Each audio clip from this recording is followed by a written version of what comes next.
స్టార్టా? అందరికీ నమస్కారం. అనంతపురం గ్రామీణం రుద్రంపేటకు సంబంధించిన ఉప సర్పంచ్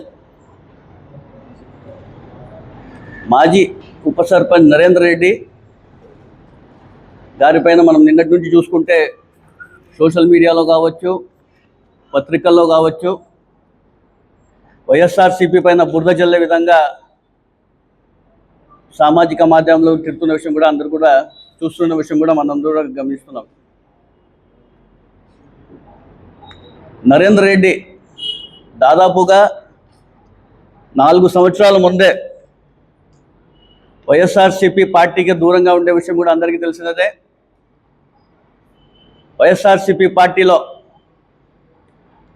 ఆయన క్రమశిక్షణగా లేకుండా వలన పార్టీ నాయకులు కావచ్చు, అధిష్టానం ఆయనకి ఏ విధంగా దూరం పెట్టిన విషయం కూడా అందరికీ తెలిసినదే. ఈ మధ్యకాలంలో మనం చూసుకుంటే ఆయన ఉప సర్పంచ్గా ఉన్నప్పటికీ కూడా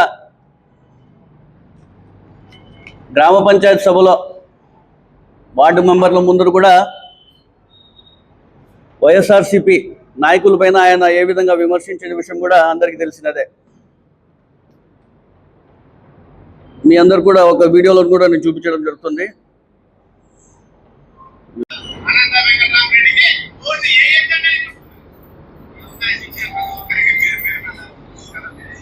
ఈ వీడియో చూస్తే అర్థమవుతుంది మీకు.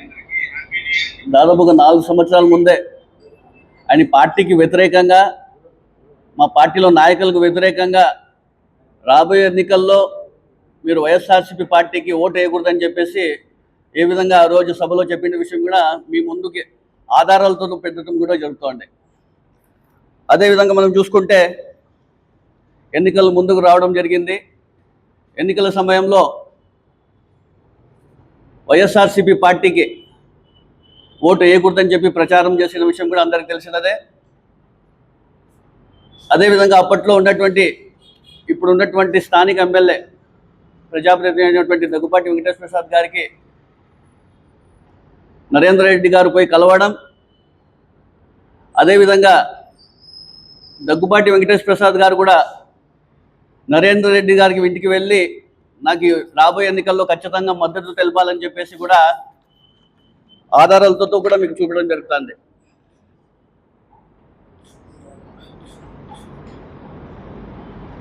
కానీ ఇక్కడ చూస్తే నిన్నటి రోజు నుంచి మనం చూస్తే వైఎస్ఆర్సీపీ నాయకులపైన, వైఎస్ఆర్సీపీ పార్టీ పైన ఏ విధంగా బురద జరుగుతున్న విషయం కూడా ప్రజలందరూ కూడా ఒకసారి గమనించాలని తెలియజేస్తున్నాను.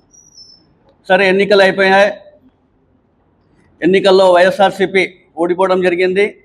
ఓడిపోయిన తర్వాత మరి ఏ విధంగా నరేంద్ర రెడ్డి గారు వెళ్ళి దగ్గుబాటి ప్రసాద్ గారికి కలిసిన విషయం కూడా ఒకసారి గమనించాలా. ఏవైతే మీరు నిన్నటి రోజు నుంచి సోషల్ మీడియాలో నరేంద్ర రెడ్డి గారు వైఎస్ఆర్సీపీ నాయకులు ఒక ఫోటోలు పెట్టి చూపిస్తున్నారు, అవన్నీ కూడా ఉన్నట్టువే. 4 సంవత్సరాల ముందు ఉండే ఫోటోలు ఇవన్నీ కూడా 4 సంవత్సరాల ముందు ఉండే ఫోటోలు. ఆయన ఏ విధంగా అయితే క్రమశిక్షణలో పార్టీలో లేకుండా వలన పార్టీ అధిష్టానం ఆయనకు దూరం పెట్టిన విషయంతో ఆ తర్వాత సంఘటనలన్నీ కూడా మీకు ఇవన్నీ కూడా ఆధారాలతో చూపించడం కూడా జరుగుతుంది. అదేవిధంగా వైఎస్ఆర్సీపీ ఎన్నికల్లో ఓడిపోవడం, ఆ తర్వాత వైఎస్ఆర్సీపీ పార్టీ పైన వైఎస్ఆర్సీపీ నాయకులపైన ఉన్నటువంటి అక్కస్తో నరేంద్ర రెడ్డి గారు ఆ రోజు నరేంద్ర రెడ్డి ఆ రోజు చూస్తే దాదాపుగా 101 టెంకాయలు కూడా కొట్టడం జరిగింది. ఏ విధంగా అక్కస్ ఉందో కూడా మీ అందరు కూడా చూపించడం జరుగుతుంది. ఇది కూడా ఒకసారి గమనించాలా. అతను సోషల్ మీడియాలో పోస్ట్ చేసిన నేను చూపించడం, ఆధారాలతో మీకు చూపించడం జరుగుతుంది. ఆ రోజు ఆంధ్రజ్యోతి కావచ్చు, ఈనాడులో కూడా పత్రికల్లో కూడా రావడం జరిగింది ఇవన్నీ కూడా. కానీ ఈరోజు వైఎస్ఆర్సీపీ నేత, వైఎస్ఆర్సీపీ నాయకులపైన, వైఎస్ఆర్సీపీ పార్టీ పైన బురద చెల్లే విషయం మీరందరూ కూడా ఒకసారి గమనించాలని కూడా నేను పదేపదేగా మీ అందరూ తెలియజేస్తున్నాను. అదేవిధంగా చూసుకుంటే అధికారంలో ఇప్పుడు ఎవరున్నారు? ప్రజలందరూ కూడా ఒకసారి గమనించాలా. అధికారంలో ఎవరున్నారు చెప్పండి. గతంలో మనం ఎప్పుడైనా చూసామా ఇలాంటివి? గత 5 సంవత్సరాలుగా వైఎస్ఆర్సీపీ పాలన, వైఎస్ఆర్సీపీ ప్రభుత్వం ఏ విధంగా రాష్ట్రంలో కావచ్చు, నగరంలో ఏ విధంగా పరిపాలన కొనసాగించే విషయం కూడా అందరికీ చూసినాం. గత 5 సంవత్సరాలు ఎప్పుడైనా కూడా ఇలాంటి సంఘటనలు ఎప్పుడైనా జరిగినాయా? ఒకసారి చరిత్ర చూసుకోండి. గత 5 సంవత్సరాల్లో ఎప్పుడైనా ఇలాంటి సంఘటనలు జరిగినాయా? గత 5 సంవత్సరాలు ఏం జరిగినాయి? కూటమి ప్రభుత్వం అధికారంలోకి వచ్చిన 2 సంవత్సరాల్లో ఏ విధమైన సంఘటనలు జరుగుతున్నాయో కూడా ప్రజలందరూ కూడా ఒకసారి గమనించాలా. ఎక్కడ చూసినా కూడా ఇప్పుడు కూటమి ప్రభుత్వం అధికారంలోకి వచ్చిన 2 నెలలలో భూ కబ్జాలు కావచ్చు, దాడులు కావచ్చు, దౌర్జన్యాలు కావచ్చు, బెదిరింపులు కావచ్చు, ల్యాండ్ మాఫియా కావచ్చు, లిక్కర్ స్కామ్ కావచ్చు, డబుల్ రిజిస్ట్రేషన్లు కావచ్చు, అదేవిధంగా కాంట్రాక్ట్ సంస్థలే ఫేక్ సర్టిఫికెట్లు సృష్టించి కాంట్రాక్ట్ సంస్థలు ఈరోజు చేరవచ్చు వాళ్ళకి అనుకూలంగా చేసుకునే విధంగా కూడా మనం చూస్తున్నాం. గతంలో మనం ఎప్పుడైనా ఇలాంటివి చూసామా? గత 5 yearsలో ఎప్పుడైనా ఎక్కడైనా కూడా ఇలాంటి సంఘటన జరిగింది చూడండి, ఎక్కడైనా చూసామో చూడండి, చరిత్ర చూసుకోండి ఒకసారి చెప్తున్నా. కానీ ఇప్పుడు కొత్తగా మరీ చూసుకుంటే హనీ ట్రాప్ అంట. ఎక్కడో మనం ముంబైలో కానివ్వండి, కలకత్తాలో ఇలాంటివి వినేవాళ్ళం. పెద్ద పెద్ద మహానగరాల్లో హనీ ట్రాప్స్ అంటే చెప్పేసి అప్పుడప్పుడు ఎక్కడో వినేవాళ్ళం. కానీ ఇక్కడ అనంతపురం నగరంలో, అనంతపురం నగరం అంటే ప్రశాంతతకు మారిపోయారు. ఈ కూటమి ప్రభుత్వం వచ్చినాక ఏ విధమైన కొత్తవన్నీ వింటున్నామో ఒకసారి ప్రజలందరూ కూడా ఒకసారి గమనించాల. అసలు పోలీస్ వ్యవస్థ ఉందో లేదో కూడా అర్థం కాని పరిస్థితి. పోలీసులు ఏ విధంగా వ్యవహరిస్తున్న పరిస్థితి చూస్తుంటే చాలా అసలు బాధాకరం. హెడ్ క్వార్టర్స్ అయినటువంటి అనంతపురం నగరంలో ఈరోజు డిఐజీ గారు ఉంటారు, ఎస్పీ గారు ఉంటారు, డిఎస్పీ గారు ఉంటారు, పోలీస్ వ్యవస్థ ఉంటుంది, పోలీస్ ట్రైనింగ్ సెంటర్ ఉంది. ఇక్కడ అనేక మంది కానిస్టేబుల్ కానివ్వండి, ఎస్ఎల్ కానీ, సిఎల్ కానివ్వండి, అనేక మంది ఇక్కడ వచ్చి శిక్షణ పొంది ముందుకు వెళ్తారు. ఆయన అక్కడ వెళ్ళి ఆఫీసర్లు అవుతారు.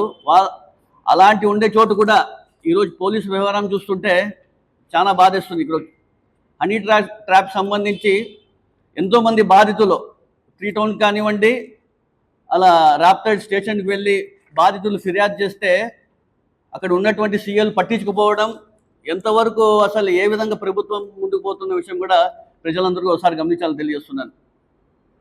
అసలు వాళ్ళు ఈ బాధితులు ఏ విధంగా నష్టపోయి ఉంటారు, మానసికంగా ఏ విధంగా నష్టపోయి ఉంటారో విషయం కూడా ప్రజలందరూ ఒకసారి గమనించాల. ఇంకో ఎంతోమంది బాధితులు బయటకు వచ్చి చెప్పలేకపోతున్నారు. అసలు పోలీసుల వ్యవహారం చూస్తుంటే ఎంత దారుణంగా ఉందంటే ఈరోజు అనంతపురం నగరంలో ఎప్పుడూ చూడలేదు మనం, ఎప్పుడే కానీ ఆ బాధితులు ఇచ్చిన ఫిర్యాదుల మేరకు మీరు ఆ రోజే కట్టడి చేసి ఉంటే ఈరోజు ఇవన్నీ కూడా జరిగిందట. అనంతపురం నగరంలో హనీ ట్రాప్ సంబంధించి ఎప్పుడైనా వినేవాళ్ళమా మేము? ఖచ్చితంగా లా అండ్ ఆర్డర్కి సంబంధించి పోలీసులే దీనికి బాధ్యత వహించాలి. ఎవరైతే ఇది నేరం చేశారో ఖచ్చితంగా వాళ్ళందరికీ కూడా అదుపులో తీసుకొని చట్టపరంగా ఖచ్చితంగా వాళ్ళందరికీ కూడా శిక్షించే విధంగా పోలీసులు కూడా చర్య తీసుకోవాలని తెలియజేస్తున్నాను. ఇంతమంది ప్రజలు ఉన్నటువంటి బాధ్యత తీసుకోకుండా పోలీసులు కావచ్చు, అటు ప్రజాప్రతినిధులు కావచ్చు, బాధ్యత తీసుకోకుండా ఏ విధంగా వివరిస్తున్న విషయం కూడా ప్రజలందరూ కూడా ఒకసారి గమనించాలని తెలియజేస్తున్నాను. ఏమైనప్పటికీ కూడా నరేందర్ రెడ్డి అనే అతను వైఎస్ఆర్సీపీకి సంబంధం లేదు. 4 సంవత్సరాల ముందే ఆయన పార్టీ నుంచి ఆయనకి దూరం పెట్టింది. పార్టీలో ఎటువంటి వారికి కూడా ఆయనకు సంబంధం లేదు. ఇప్పుడు జరుగుతున్నటువంటి ఏ విధంగా కూటమి నేతలు, కూటమి నాయకుల, కూటమి ప్రభుత్వంతో అండదండలతో ఏ విధంగా ఆయన ముందుకు పోతున్న విషయం కూడా మాకు తెలియదు. ఇవన్నీ కూడా పోలీసులే నిగ్గు తేల్చాలి. సమయం ఎంతగా ఉంది. ఖచ్చితంగా ప్రజలందరూ కూడా గమనించి రాబోయే రోజుల్లో పోలీసు అందరూ కూడా దీనిపైన యాక్షన్ తీసుకొని వెంటనే చర్యలు తీసుకోవాలని తెలియజేస్తున్నాను. ఎక్కడ చూసినా హనీ ట్రాప్ అని చెప్పేసి ఒక కొత్త దందాను, ఒక కొత్త పదాలను అవన్నీ కూడా వినడం జరుగుతుంది. ముందుగా ఈ హనీ ట్రాప్ను ఛేదించినటువంటి జిల్లా ఎస్పీ జగదీష్ బాబు గారికి, అదేవిధంగా డిఐజీ షిమోసి గారికి ప్రత్యేకమైనటువంటి ధన్యవాదాలు. ఎందుకంటే అనంతపురంలో ఒకప్పుడు రైతు ఆత్మహత్యలు చూసాం, లేదా కరువుతో పండగ రైతులు ఆత్మహత్య చేసే చూసుకున్నాం. కానీ ఇప్పుడు ఒక మనిషి ఇంకొక మనిషిని హింసించి మానసికంగా ఈరోజు ఆత్మహత్యల వైపు పురిగొలిపేటటువంటి ఈ హనీ ట్రాప్ లాంటివి ఛేదించినందుకు ముందుగా పోలీస్ డిపార్ట్మెంట్ వారికి వైఎస్ఆర్ కాంగ్రెస్ పార్టీ తరఫున ప్రత్యేకమైనటువంటి కృతజ్ఞతలు. తర్వాత ఇంతకుముందు చూసాం మనం, ఇంతకుముందు వీడియోలో నరేందర్ రెడ్డి అనే వ్యక్తి మా పార్టీలో ఉప సర్పంచ్ అయినా తరువాత రాను రాను అక్కడ పంచాయతీ పరిధిలో ఏవైతే ఉన్నాయో ఆ పంచాయతీ పరిధిలో అవకతవకలు పాల్పడుతున్నారని మా పార్టీ దృష్టికి తీసుకురావడం, ఇటు పార్టీ పరంగా అటు ఉప సర్పంచ్ పరంగా దూరంగా పెట్టడం జరిగింది. కానీ ఈరోజు మనం చూస్తూ ఉన్నాం, కొంతమంది ఒక పార్టీకి అనుకూలంగా ఉంటే వాళ్ళు ఏ పార్టీ అయినా వాళ్ళు ఏమి చేసినా వాళ్ళని సమర్థించే ప్రయత్నం చేస్తాను. ఈ మాట ఎందుకంటున్నామంటే, ఇదే ఇంతకుముందు వీడియోలో చూసాం, మా పార్టీ అభ్యర్థికో లేకపోతే మా పార్టీకో ఓటు వేయద్దండి అని. ఇదే పత్రికలో ఇంతకుముందు మార్చి 28, 2024 దీంట్లో ఏం రాస్తారంటే, అదే అతని పేరు మెన్షన్ చేసి వీళ్ళందరూ కూడా అసంతృప్తిగా ఉన్నారు అని చెప్పి ఓ శీర్షిక రాసినారు. మళ్ళీ ఇదే పత్రికలో ఈరోజు ఏం రాశారంటే, ఈయన వైకాపా నాయకుడు అని రాశారు. అంటే ఇది ఎక్కడ పోతుందంటే, ఏదైనా ఒక సంఘటన జరిగినప్పుడు దానిలో పత్రికా పరంగా వాళ్ళు చైతన్యపరచాల్సినటువంటి బాధ్యత వాళ్ళపైన ఉందని మర్చిపోతారో, లేదా వైసీపీ అంటే కక్షో లేకపోతే బురద చల్లే దానికోసమో ఈరోజు మళ్ళీ ఇట్లా వైకాపా నాయకుడేనా అని మళ్ళీ దీన్ని తెరపైకి తెస్తారు. అంటే ఇదే పత్రిక 2024 మార్చిలో మాత్రం అసంతృప్తిగా ఉన్నారు, పార్టీకి దూరంగా పెట్టారని వీళ్ళే చెప్తారు. మళ్ళీ ఈరోజు మాత్రం వీళ్ళే చెప్తారు. అంటే ఇది ప్రజలు పక్కదారి పట్టించేక, లేకపోతే వైఎస్ఆర్ పార్టీ అంటే కక్ష, లేకపోతే ఎందుకు ఇట్లా చేస్తున్నారని చెప్పేసి కూడా మేము వైఎస్ఆర్ కాంగ్రెస్ పార్టీగా అడుగుతా ఉన్నాం. ఎందుకంటే ఒకప్పుడు ఏదైనా ప్రజలకు ఉపయోగపడే వార్తలు వచ్చేటివి, ఇది ఎవ్వరికీ ఉపయోగం లేనిది. మేము వైఎస్ఆర్ పార్టీగా ఓటే డిమాండ్ చేస్తా ఉన్నాం, ఇతర పార్టీ నాయకులు కూడా ఓటే అప్పీల్ చేస్తా ఉన్నాం. ఇట్లాంటి సంఘటనలో ఎవరున్నా ఏ పార్టీ వాళ్ళున్నా ఖచ్చితంగా వీటిపైన కఠినమైనటువంటి చర్యలు తీసుకొని ఇటువంటివి అరికట్టాల్సిన బాధ్యత ఉంది. తర్వాత ఇంకొక ఛానల్లో ప్రముఖ ఛానల్, ఎందుకంటే మేము పేర్లు వాడితే మళ్ళీ అది ఒక తలకాయ. మేము ఎందుకంటే ఈ బాధ ఇది పార్టీలో నిజంగా పార్టీలో ఉండింటే రాసినా బాధలేదు. పార్టీలో ఇదే ఇంకొక ప్రముఖమైన ఛానల్ ఏం చెప్తుందంటే,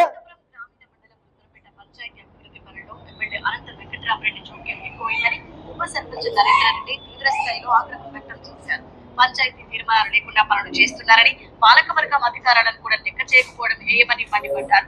అభివృద్ధి పనులపై నిక్కచ్చిగా మాట్లాడినందునే పార్టీ వ్యవహారాలు, పంచాయతీ కార్యక్రమాల్లో దూరం పెడుతున్నారని అసంతృప్తి వ్యక్తం చేశారు. ఇక్కడ ఏముంది, అభివృద్ధి పనుల్లో ప్లస్ పార్టీకి దూరంగా పెట్టినారని ఇవి ప్రముఖమైనటువంటి ఒక టీవీలో వస్తుంది. ఇదే పత్రికలో ఈరోజు ఏం రాశారంటే, దీనికి సంబంధించిన పత్రికలోనే ఏం రాశారంటే, ఇక్కడ వైకాపా నాయకుడు అని చెప్పి రాస్తారు. అంటే వీళ్ళకి ఏ విషయంలో అవసరమైతే దాన్ని అట్లా మలుచుకుంటారు. ఇప్పుడు ఇది వైకాపా మీద బురద చల్లే విషయం కాబట్టి ఇది వైకాపా గంట కడతారు. దయచేసి మేము ఎందుకు చెప్తున్నామంటే, సమాజంలో గౌరవమైనటువంటి ఎన్నో విషయాల పట్ల ఇటు ప్రజలకు అటు ప్రభుత్వానికి ప్రజలను చైతన్యపరిచి అనేక విషయాల పట్ల ఈ జిల్లాలో జర్నలిస్టులు కానీ లేదా టీవీ ఛానళ్ళు కానీ చాలా పనిచేసే మేము వైఎస్ఆర్ కాంగ్రెస్ పార్టీగా ఒకటే విజ్ఞప్తి చేస్తా ఉన్నాం. మనం ఇప్పటికైనా మించిపోయింది లేదు. మళ్ళీ ఇదే పత్రికలో ఏం రాస్తారంటే, గంజాయి ఓ పక్క ఎచ్చుమీరిపోతుంది అని చెప్పి రాస్తారు. అంటే దీన్ని ఎట్లా అర్థం చేసుకోవాలంటే, ఎట్లా అర్థం చేసుకోవాలి మాకే అర్థం కాలేదు. మేము ఒకటే చెప్తా ఉన్నాం, ఈ నగరంలో గంజాయి తర్వాత బెల్ట్ షాపులు ఏ చిన్న బంకులో చూసినా కూడా ఈరోజు గంజాయి దొరుకుతూ ఉంది. ఏం చేస్తున్నారని చెప్పేసి కూడా అడుగుతా ఉన్నాం. ఎందుకు, ఎవరి ప్రోద్బలంతో ఇది జరుగుతూ ఉంది? బెల్ట్ షాపులు పక్కన మనం చూసాం, బల్లార్ రోడ్లో కానీ బస్ స్టాండ్ దగ్గర కానీ కూడల్లో కానీ ఎవరైనా పోవాలంటే కూడా ఇబ్బంది. ఈరోజు పైగా ఇంకొకటి ప్రజలకు ఇబ్బందికరమైనటువంటి పర్మిట్ రూమ్లు అని చెప్పి ఎకరాల్లో పర్మిట్ రూములు పెట్టి చేస్తున్నారు. ఇట్లాంటివన్నీ అరికట్టకపోవడం వల్లనే ఈరోజు ఎక్సైజ్ శాఖ ఎవరితో ఎక్సైజ్ చేస్తుందో అర్థం చేసుకోవాలని చెప్పేసి ప్రజలకు విన్నపిస్తా ఉన్నాం. ఈ నరేందర్ రెడ్డి అనే వ్యక్తి మా పార్టీలో ఉప సర్పంచ్గా ఉండింది నిజమే. ఎప్పటి వరకు 4 ఏళ్ల కింద వరకు అతనే చెప్పినాడు, ఇదే ఛానల్లే చెప్పినాయి, ఇదే పత్రికలే రాసినాయి. మళ్ళీ ఈరోజు ఏం చెప్తారు, ఇది వైఎస్ఆర్ పార్టీని డ్యామేజ్ చేసేదానికి కాకపోతే ఎందుకు ఇట్లా చేస్తున్నారు? కాబట్టి ఇది మేము ఇతర పార్టీ వాళ్ళు అతను ఆ పార్టీలో ఉన్నాడు ఈ పార్టీలో ఉన్నాడు అని చెప్పడంలే. ఇంతకుముందు చూపించినారు ఎవరితో ఉన్నాడో, మళ్ళీ ఆ పార్టీ అనుకోవాలి. మళ్ళీ అతనేమో బయట ఎట్లా మాట్లాడతారో జర్నలిస్టులకు తెలుసు, ప్రజలకు తెలుసు, అన్ని పార్టీల నాయకులకు తెలుసు. కానీ ఏదైనా సంఘటన జరిగినప్పుడు మాత్రం వైఎస్ఆర్ పార్టీని ముందుకు తీసుకొస్తారు. కాబట్టి పార్టీని బదనాం చేసే ప్రయత్నం చేయొద్దండి. మీరు ఇక్కడ బాధితులు పేపర్లు కానీ టీవీలు కానీ బాధితుల పక్షాన్ని ఆలోచించండి. ఎవరు ఇటువంటి వైపు పోకుండా చైతన్యం కలిగేటట్లు చేయండి అని చెప్పేసి వైఎస్ఆర్ కాంగ్రెస్ పార్టీగా విజ్ఞప్తి చేస్తా ఉన్నాం. మేము ఈ నరేందర్ రెడ్డి అనే వ్యక్తి గతంలో కూడా ఇట్లాంటివి ఆరోపణలు వచ్చాయి కాబట్టి అప్పటి నుండే పార్టీకి దూరంగా పెట్టాం. అటు పార్టీ క్రమశిక్షణలకు లోబడి లేడని చెప్పేసి మేము పూర్తిగా దూరంగా పెట్టాం. గమనించగలరు. ఎవరైనా సోషల్ మీడియాలో ఈరోజు పోలీసులు పాపం వాళ్ళ పని వాళ్ళు చేస్తున్నారు.